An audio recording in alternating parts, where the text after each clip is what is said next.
Random Horror Show presents Spooky Reads.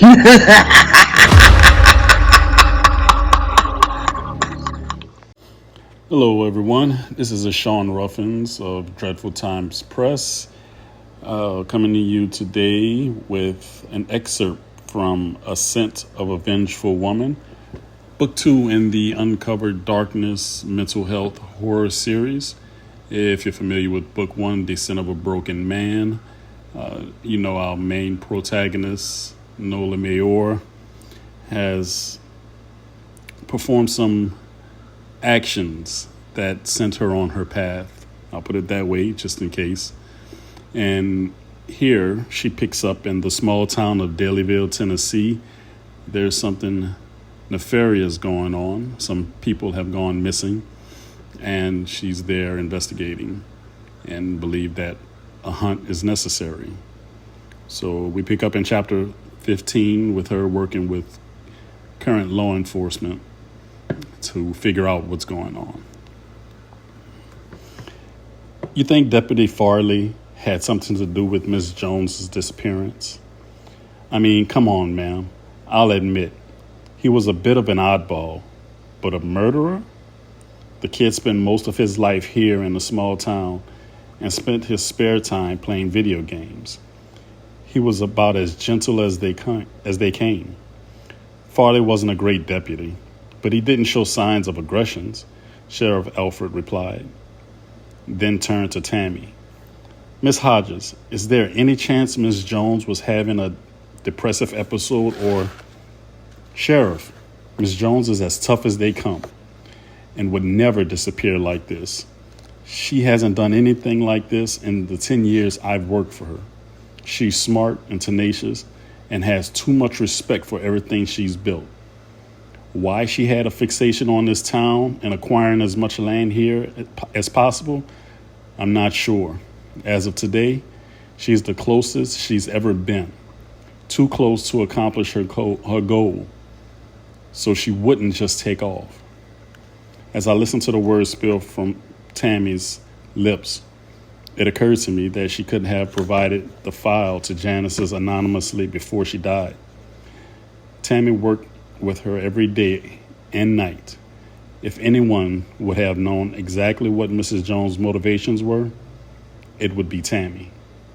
I knew now wasn't the time to discuss that with her. Sheriff, it's not a coincidence that all of this is happening.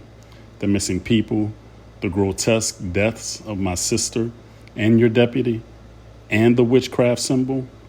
Whatever is going on, it's feeding off the life force of the victims and was conjured by the continuous evil happenings here. The cracked gray skin, dehydrated, bloodless bodies, and the ocular void, whatever has awakened, it has an appetite. I hope I'm wrong, but I have a few ideas about what it could be, and none of them are good. As I stood near everyone in the lobby of the police station, the lights flickered and pulsated, as if they were being drained of power. The buzzing sound, pulsating electricity filled the room moments before the spray shattering light bulb of glass. Everyone ducked in fear with their arms covering their heads. The high-pitched screams of both Tammy and Deputy Shannon echoed from the unexpected shock at the power surge. A piercing, high-pitched wail that followed forced us to cover our ears. I squinted my eyes and clenched my jaw in pain. The crippling eardrum-splitting sound lasted only a few seconds before the sweet relief of silence once again fell upon the room, leaving behind a slight ringing in my ears. I stood and rushed to the door to identify what could have caused the sound.